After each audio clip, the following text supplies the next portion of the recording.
Hey guys，今日想同大家講下世界7大詭異禁忌之地。以下7個地方都係由 CNN 認證嘅，包保夠晒恐怖。昆池岩精神病院原名南洋精神病院，係南韓最著名嘅鬧鬼聖地，有韓國3大鬼屋之稱。喺2012年俾美國有線電視新聞網 CNN 列為世界7大禁地。佢位於南韓京畿道廣州市昆池岩邑，已經廢棄咗20年以上啦。有傳喺90年代開業期間，有超過40名病人自殺身亡。結業之後，更加有好多靈異嘅探險者話喺呢度撞鬼。當初就以院舍過去係刑場嘅講法，又最為人熟悉。死刑犯人喺度陰魂不散，影響咗精神病人嘅神智，導致到多人崩潰自殺。亦都有傳呢個院長生前同其他人合作，利用精神病人嘅身體作為實驗，並傳有呢個虐待病人嘅講法。亦都有自稱曾經係院內醫生嘅人指出，半夜當值嘅時候聽到啲莫名嘅凄厲喊聲，但係就揾唔到聲音嘅籠。當中最恐怖就係206號房同埋212號房，竟然探險者去到，發現206號房門就係鎖住，佢哋嘗試進入呢間房突然之間嘭一聲，跟住嚇到佢哋走夾唔唞啦。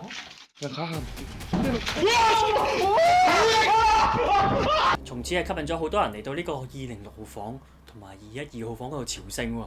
雖然212號房咧就係有門柄嘅，但係咧就喺入邊反鎖咗。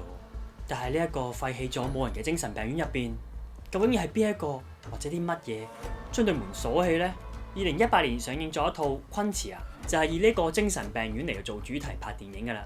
而昆池岩精神病院已經喺2018年嘅5月拆咗啦。聽講仲會喺原址起住宅添喎。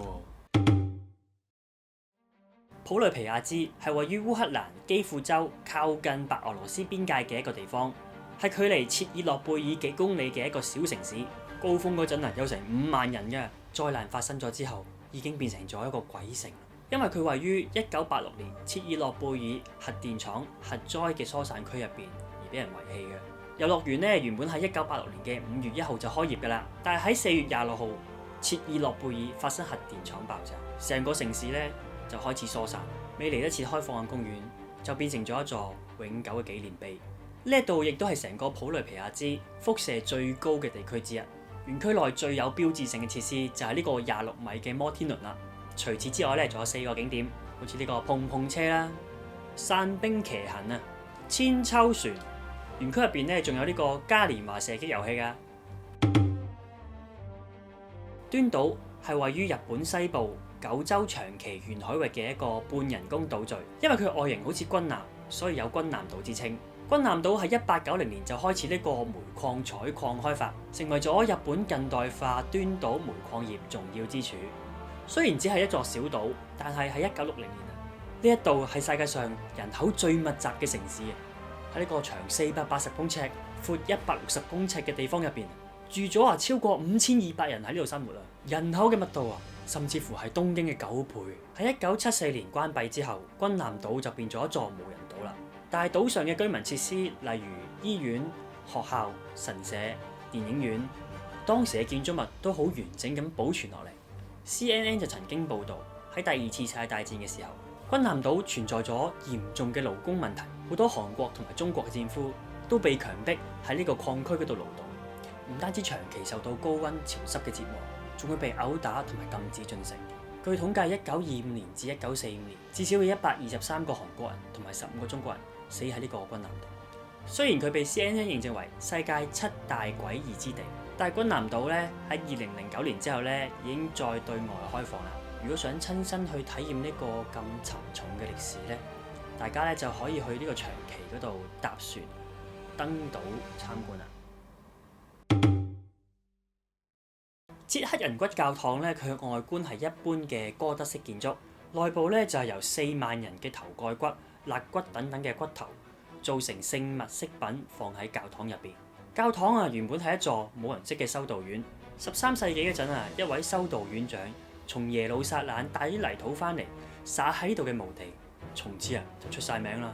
好多中歐嘅貴族同埋有錢人都想葬喺呢度。到咗14世紀，布拉格遇上瘟疫大流行，死亡人數不斷增加，墳墓仲越嚟越多。當時就已經有3萬人葬咗喺呢一度啦。整個教堂用咗4萬幾人嘅骨頭，仲有一座用骨頭堆起嘅高塔，真係令人嘆為觀止啊！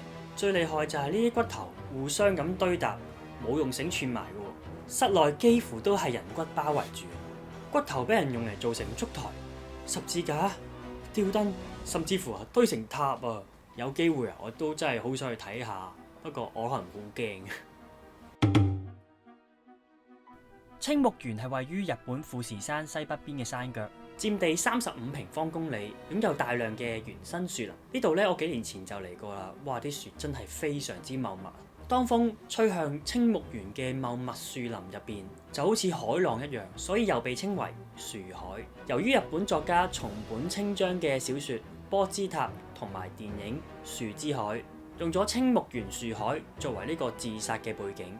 青木原樹海就逐漸成為咗呢一個自殺聖地啦。根據政府嘅統計咧，由2013年到2015年，已經有超過100名外地人入咗呢一個青木原樹海嗰度自殺啦。有都市傳說指出，呢個青木原樹海之所以咁邪啊，係因為當時喺第二次世界大戰之前啊，呢度嘅居民啊生活艱難、飢寒交迫，為咗生存，佢哋將啲 BB 同埋老人家就抌佢哋喺度等死。於是長年累月就聚集咗好多怨靈，所以就有一個講法，啲人之所以會喺呢度自殺，就係因為有好多怨靈喺呢度搞鬼。亦都有都市傳說話喺呢個青木原樹海入邊，指南針係會失靈嘅 ，GPS 用唔到嘅。咁希望大家咧就要珍惜生命，好好地咁愛自己。呢個世界咧就係冇嘢解決唔到嘅。非洲西部嘅巫毒教盛行，儀式入邊啊，成日都會用到動物同埋鮮血作為祭品，俾好多人視佢為黑魔法。而西非嘅多哥共和國入邊就有一個神秘嘅巫術市場啦，裏面有大量嘅動物屍骨殘骸，所有巫術嘅道具都應有盡有。呢個巫術市場係世界上最大嘅巫術祭品市場，各地嘅巫師都會嚟呢度揾佢哋施法落咒用嘅道具。空氣中啊彌漫住動物屍體腐爛嘅氣味。仲有各式各樣嘅毛皮同埋屍骨掛喺呢個攤位上。當然咁特別嘅景象都會吸引嚟自世界各地嘅遊客。呢度嘅攤販宣稱啊，無論你有任何嘅難題啊，由生仔、戀愛、升官發財等等，只要客人啊噏得出嚟嘅，都一定有商品可以幫你解決問題。不過即使呢個世界上有呢啲咁奇妙嘅文化存在都好，最重要啊就係我哋唔好害人，要做一個善良人啊！離墨西哥城南部約2小時路程嘅小鎮霍奇米爾科嘅運河上面，有一個神秘嘅小島叫做娃娃島，嗰度有1000多個鬼娃娃。當地人認為呢啲娃娃可以驅鬼，吸引咗大量嘅遊客嚟探險。有關娃娃島傳說嘅起源，據說喺幾十年前有一個叫朱利安嘅男人，因為感情創傷而匿咗喺呢個島上面。佢唔想俾人打擾，所以想匿埋。有一日佢喺河邊發現咗一個意外浸死咗嘅小女孩，之後佢就成日都喺夜晚聽到唔知邊一度嚟嘅喊聲同埋腳步聲。佢為咗安撫呢一個咁早死嘅女孩，同時亦都想阻止啲鬼怪喺度搞事，朱利安就開始喺呢個島嶼上面放置娃娃。隨住時間越嚟越耐，佢放置嘅娃娃亦都越嚟越多，當中有好多甚至斷手斷腳。而巧合嘅係，幾十年之後，有人某一日發現咗朱利安嘅屍體喺呢條運河上面，而位置竟然同當初發現呢一個死咗嘅小女孩嘅位置係完全一樣。然後佢死咗之後，喺呢座娃娃島嘅傳說亦都傳播咗出去，經常都會有人帶住啲娃娃嚟到呢個島上面獻俾呢個死咗嘅朱利安同埋呢個小女孩。嚟過娃娃島嘅遊客都話佢哋會喺夜晚見到島上面嘅娃娃自己會喐喎。仲有人講啊，佢哋感覺到有好多對無形嘅眼睛喺度夾住佢哋，因為島上面嘅娃娃睇起嚟真係好似小朋友嘅。